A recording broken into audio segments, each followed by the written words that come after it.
आलमी मालियाती फंड की जानिब से प्रोग्राम की बहाली के बाद पाकिस्तान में डॉलर की कदर में कमी देखी गई। IMF से मुआहदे के बाद मुल्क में डॉलर सस्ता हो गया। स्टेट बैंक ऑफ पाकिस्तान की जानिब से जारी आदादोशुमार के मुताबिक इंटरबैंक में कारोबार के इख्तिताम पर डॉलर 220.12 रुपए का हो गया। इंटरबैंक में डॉलर की कदर ₹1.79 कम हुई। इसके अलावा ओपन मार्केट में डॉलर ₹8 सस्ता होकर 222 रुपए का हो गया है।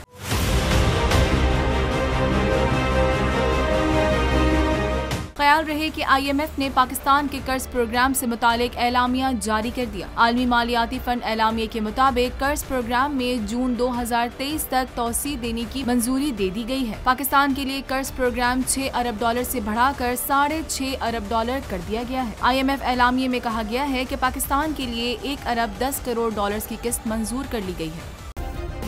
सब्सक्राइब करें और बेल दबाएं ताकि कोई खबर रह न जाए।